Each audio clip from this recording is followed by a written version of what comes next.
Morning folks, Phil here from Telford Koi Pond on a glorious Saturday morning. Sun's just about poking through. Got up early and took the dog out for his walk because I'm intending to spend the day on the pond today. It's get it started properly, so I'm going to do all my big spring cleaning jobs and everything. So I'm going to get the hoover out and hoover the pond. So it's not too bad, but I just want to hoover all the pond out. Had a good look at the fish. Everybody apart from Biggie Small is okay. You can probably see towards the back there he's banged himself feeding on the side of the pond. I noticed it a week or so ago and it's actually pink now compared to it being bright red when I first spotted it, so it's definitely healing, but I might still get him out and just put some Tamadine or just have a quick look at it. But yeah, I'm going to do a big spring clean of the pond.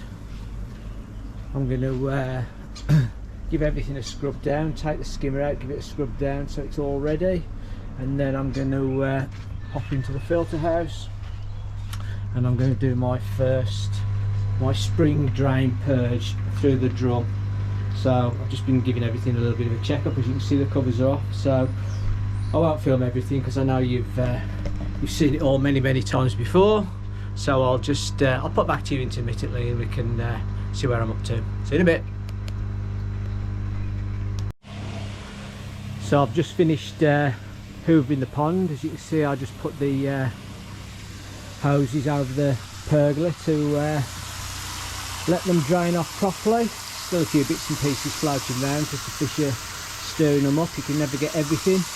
Just refilling the pond with tap water. I do just fill straight out the tap, and I will add my dechlorinator to that.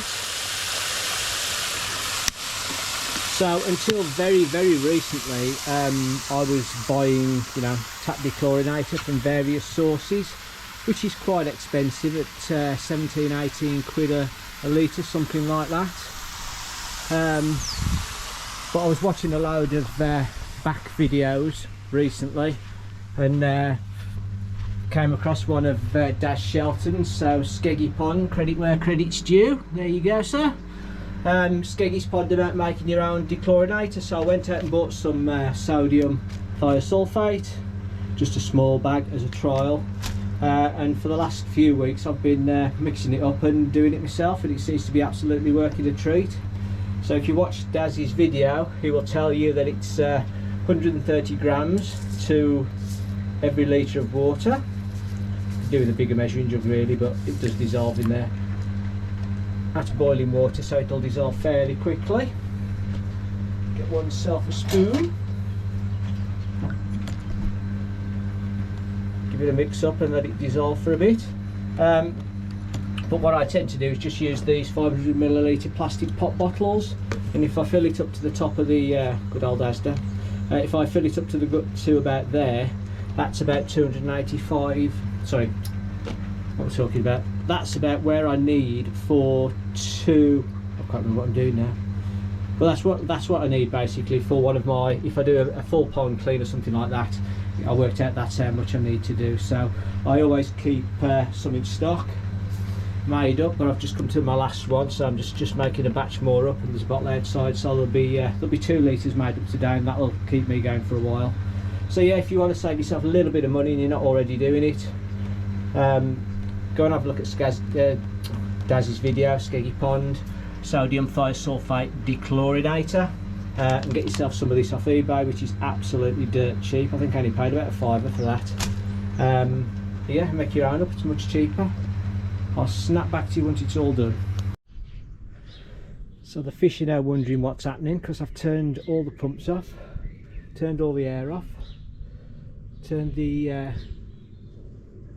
air source heat pump off, so there's no flow or anything in the pond at the minute. I've stopped the drum, as you can see I've turned it off. I've taken one of the sections out to the screen so I can just see what crap comes flying through there, and at the moment I am just, before I actually purge them, I'm just giving everything a clean down, just literally very lightly. And when it's purged and the water's dropped as well, I'll give it another upgrade, but just to get rid of any loose crap. So now I'm ready to basically open the purge valves and loose all the water out. So let's go. Start with this one down. Oops. Start with this one under here. Not used very often, so it's a bit stiff. There you go. You can hear all the water disappearing. And I need to go over the back to get that one, so I'll just do that now. So it's just you can hear it probably slowing down now. All the water's nearly out. You can see just a bit in the bottom there. Still the last dregs draining out. All the medium in the moving bed looking very sad for itself. Mixture of Helix 13 and Oasis pipe, which I think works absolutely super. And the individual units again is it's all drained down. So what I'm going to do now, before I do the first pull of the main drain, is I'm just going to literally, not the blowout chamber, but the drum chamber itself and the individual unit, I'm just going to blast the hose pipe down there just to get any loose muck off. So that's it, all the water's drained out now, literally is just dribbling. I've just shut the valves underneath there and over the back of the individual unit, and all that's left to do now is literally open the floodgates and see what comes flying out there. I don't know how much you'll see, but here goes. I'm just going to turn the bottom drain. There we go. Now, depending on how much crap comes out of here will determine whether I purge it again, and I think the answer is clearly yes. So I'm just going to let it fill up and then shut it off again and empty it. So that's the drum filter all cleaned. Open the valve up now, and obviously it's filled up with water to the level of the pond, which you can see is dropped quite a bit, as you would expect.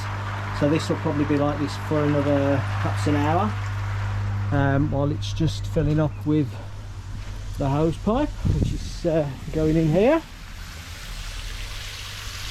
again. So you can see where it's got to get up to on the side, so probably about 6 inches, possibly 7 inches. So I'm just going to leave that running now.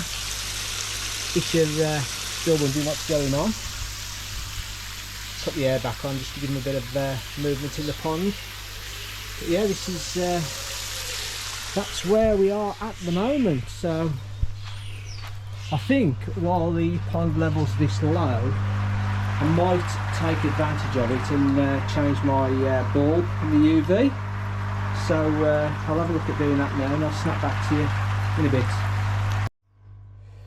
Well, there you go. I've just taken the UV bulb out. That's the housing, which is obviously normally full of water. I'll give that a clean in a minute. But that's the UV bulb inside the quartz, and that's the replacement there. So I think this is fairly easy to do. I think it's a case of taking the end cap off, unscrewing that, taking the collar off, and then just sliding the quartz out. So I'll need 2 hands for that. I'm not taking any chances, so I'll come back to you in a bit. Well, I'm not a very happy bunny, ladies and gentlemen, because I've got the UV, the light out and everything ready to go. Taken the quartz sleeve off, being very, very, very careful, and then noticed as I put the other bulb in, the top of the quartz sleeve there is actually broke, and there was water, as you can possibly see. You can see that there is actually water. Not going to run out. Water in the quartz sleeve, so that, I don't know how long that's been broke or when it was broke, but yeah, that's really annoying. So I'm going to have to order a new quartz sleeve now and do this again. So I'm going to put this back together. I'm going to put the old bulb in case there's any water leaking and it damages the bulb in some way, and then and order a new quartz sleeve. So there we are, folks, everything's done. Absolutely glorious day here in Telford. It's getting warmer and warmer and warmer. As you can see, everything's back up and running. I've managed to get the UV running on the old bulb again. As I say, I've got to order a quartz sleeve, which I'll do shortly. I've just rewired the rerun the TDS meter in there, but yeah, nothing really outstanding to say. As I say, everything's back up and running, and happy days. So hopefully I'm not going to do that for about another 6 months at the least. So catch you later.